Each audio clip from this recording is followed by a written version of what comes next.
Dengan saya Gunter Sianturi. Pagi ini saya mau menanggapi sebuah video yang mengatakan bahwa bagaimana cara mengerti tentang Tritunggal.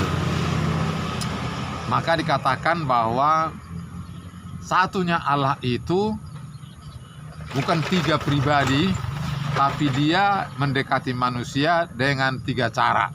Nah, inilah dia videonya. Hanya ada satu Tuhan, namun ada Bapa, Putra, dan Roh Kudus. Banyak orang belum pernah mendengar jawaban yang sebenarnya. Banyak orang terjebak pada pertanyaan ini. Jika hanya ada satu Tuhan, mengapa Alkitab menyebutkan Bapa, Putra, dan Roh Kudus? Bukankah ini berarti ada tiga Tuhan? Sebenarnya, Alkitab tidak pernah mengatakan Tuhan adalah tiga Tuhan. Alkitab secara konsisten menekankan hanya ada satu Tuhan.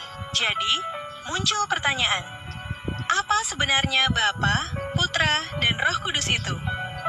Kuncinya terletak pada pernyataan ini. Tuhan itu satu, tetapi Dia mendekati umat manusia dengan cara yang berbeda. Marilah kita lihat terlebih dahulu siapa Putra itu. Alkitab berkata, pada mulanya adalah Firman. Firman itu bersama-sama dengan Tuhan, dan Firman itu adalah Tuhan. Yohanes 1 ayat 1. Alkitab juga berkata, Firman itu telah menjadi manusia, dan diam di antara kita. Dan kita telah melihat kemuliaannya, yaitu kemuliaan yang diberikan kepadanya sebagai anak tunggal Bapa, penuh kasih karunia dan kebenaran. Yohanes 1 ayat 14. Firman di sini tidak lain adalah Tuhan sendiri. Yesus bukan Tuhan yang kedua, melainkan Tuhan yang mengenakan tubuh manusia dan masuk ke dunia manusia. Jadi sebabnya Yesus berfirman, Aku dan Bapa adalah satu. Yohanes 10 ayat 30. Nah, itulah. Jadi menurut dia, Bapa itunya Yesus itunya Roh Kudus, bukan ada dua Tuhan. Artinya Yesus itu bukan Tuhan. Gitu kira-kira. Nah, saudara, bagaimanakah caranya mengerti tentang Trinitas atau Tritunggal? Apakah Tuhan itu satu? Iya. Nah, firman Tuhan sering berkata bahwa Allah itu Esa. Tetapi juga Allah itu juga bukan Yesus, Bapa itu bukan Roh Kudus. Tetapi Yesus itu ya Yesus itu Allah, iya. Dan Roh Kudus itu Allah, iya. Jadi ada tiga pribadi namun disebut Esa. Jadi tri artinya tiga dan tunggal satu. Mari kita lihat bahwa dalam Alkitab juga disebut Yohanes 14 ayat 1. Percayalah pada Allah dan percayalah kepadaku. Jadi artinya dia minta percaya kepada Allah dan juga padanya. Apa artinya itu? Berarti ada dua. Ada Bapa, ada Yesus. Yang berikutnya, Markus 16 ayat 19. Yesus naik ke sorga, dikatakan di sana, duduk di sebelah kanan Allah Bapa. Berarti ada Bapa di sebelah kiri, ada Yesus di sebelah kanan. Itu artinya bukan Bapa itu, Yesus itu, bukan. Bapa itu lain, Yesus itu lain. Makanya ada dua. Ada dua sekarang duduk di situ. Itu maksudnya. Kemudian Matius 3 ayat 16-17. Bahwa di sana dikatakan Yesus keluar dari air, itu tiba-tiba datang lagi Roh Kudus dalam bentuk merpati hinggap di pundaknya.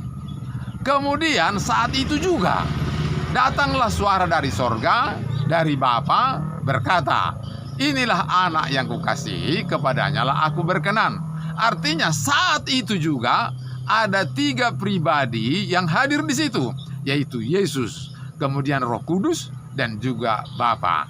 Jadi bukan Roh Kudus itu Bapa, bukan Bapa itu Yesus, bukan Yesus itu Roh Kudus, bukan. Bagaimana mungkin dalam satu saat di situ ada Roh Kudus dan Yesus ada di situ? Di situ pula Bapa. Jadi artinya bukan Yesus yang bersuara itu, Yesus ada di situ diam. Bukan Yesus yang datang dengan Roh Kudus dalam bentuk merpati, enggak, di situ ada Yesus. Ada orang bilang, apa yang nggak mungkin bagi Allah? Kalau begitu kita udah susah lah, iya kan? Pokoknya ngertilah gitu. Kemudian 1 Yohanes 5 ayat 7, ada 3 yang memberi kesaksian di sorga, yaitu Bapa, Firman, dan Roh Kudus. Itu 1 Yohanes 5 ayat 7. Jadi artinya ada 3 yang memberi kesaksian di sorga, yaitu Bapa, Firman, dan Roh Kudus. 3. Dan mereka disebut Esa. Kemudian Wahyu 22 ayat 1. Di sana dikatakan bahwa ada tahta Bapa, ada tahta Yesus. Jadi di sorga juga ada tahta Bapa, ada tahta Yesus. Jadi adakah di sorga Yesus? Ada. Kalau Yesus itu adalah Allah Bapa, gak mungkin ada Yesus di sorga. Ada mempelai juga di sorga, itu Yesus. Mempelai atau perkawinan anak domba. Jadi Yesus itu bukan Bapa, Bapa itu bukan Yesus. Dikatakan lagi di sana di dalam Wahyu ayat Wahyu 21 itu mulai ayat 1 dan seterusnya, bahwa Yesus itu lampunya dan Bapa itu baitnya. Sehingga di sana terus terang. Nah, itulah kira-kira sangkalan atau bantahan terhadap apa yang dikatakan oleh saudara kita tadi. Nah, dengan demikian bukan Roh Kudus Yesus, bukan Yesus Roh Kudus, bukan Bapa Yesus, bukan Yesus Bapa, bukan Yesus Roh Kudus. Mereka 3 pribadi tetapi Esa atau tunggal. Terima kasih, Tuhan berkati, sampai jumpa. Salam.